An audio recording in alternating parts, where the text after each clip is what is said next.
चुके हैं, sorry 18,06,861 cases है और 35,873 केसेस की बढ़ोतरी हुई है। और फाइनली यूपी के अंदर 16,65,173 केसेस आ चुके हैं, जिसमें 5,964 केसेस की बढ़ोतरी हुई है। तो ये इस तरह से ये स्टेट्स काफी ज्यादा क्रिटिकल सिचुएशन पे चल रहे हैं, ये टॉप 5 में है। आपको पता होगा राजस्थान में तो पूरी तरह से लॉकडाउन है, कर्नाटका मतलब भारत सारी स्टेट्स में लॉकडाउन है। अब जरा ध्यान से डेटा को समझिए, मैं क्या कहने की कोशिश कर रहा हूं। टोटल टेस्ट कितने हो अभी तक कोरोना के?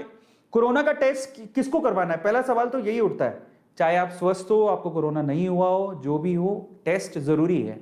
ठीक है, अब टेस्ट पहले तो उनका टेस्ट करना जरूरी है जिनको थोड़े से सिम्टम्स आ रहे हैं, लेकिन अब पहले तो उनको करना जरूरी है। लेकिन अगर हमारे पास संसाधन होते तो उनका भी टेस्ट करना जरूरी है जो एसिम्प्टोमेटिक है। जरा समझो, टेस्ट करेंगे तो भी हमें समझ में आएगा डेटा, और उसी के हिसाब से हम लोग प्रॉपर्ली आगे की चीजों को मैनेज कर पाएंगे। तो इसलिए टेस्टिंग बहुत जरूरी है। लेकिन जरा समझो कितने टेस्ट हुए इंडिया में।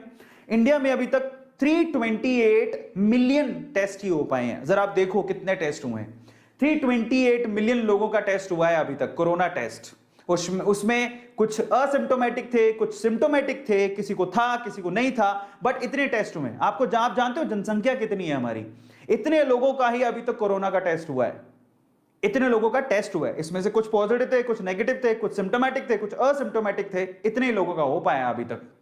समझ में आ रहा है? जनसंख्या बहुत ज्यादा है। कितनी है जनसंख्या जानते हैं? हिंदुस्तान में 1.37 बिलियन जनसंख्या है।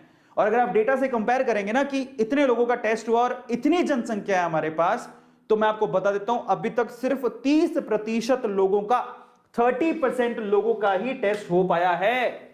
पूरी हिंदुस्तान की जनसंख्या में अभी तक 30% लोगों का ही कोरोना टेस्ट हो पाया है। जरा समझिए, 70% लोगों का तो कोरोना टेस्ट हुआ ही नहीं है।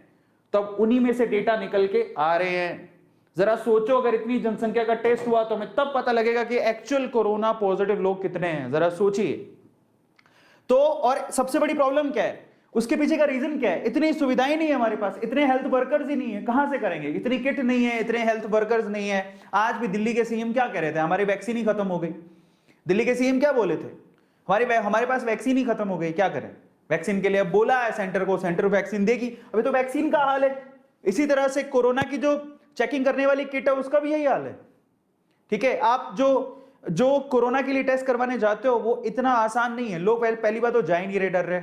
समझ रहे हो? बाहर जाना सबके लिए खतरनाक सा हो रहा है कि कैसे जाएं, डर लग रहा है। कई लोग तो अगर किसी को प्रॉब्लम है कोरोना की तो घर पे ही बैठा है, मतलब वो सोच रहा है कि चलो 3-4 दिन कुछ ऐसी दवाइयां ले लेते हैं, क्या पता ठीक हो जाए। जो लोग बोल रहे हैं घर पे बैठ के क्या पता ठीक हो जाए। कई लोग ठीक हो भी रहे हैं लेकिन कई लोग नहीं भी हो रहे हैं। तो ये खतरनाक सिचुएशन पर है। मतलब एक तरह कहें हम लोग बॉम्ब पे बैठे हैं। अभी वो बॉम्ब एक्चुअली फटा भी है, सेकंड वेव इसीलिए आई है। समझ में आ रहा है? और दूसरा थर्ड वेव कभी भी आ सकती है। और उसके पीछे की सबसे बड़ी समस्या ही टेस्टिंग है। और हमारे पास इतने हेल्थ वर्कर है ही नहीं, हम लोग टेस्ट करेंगे कहां से?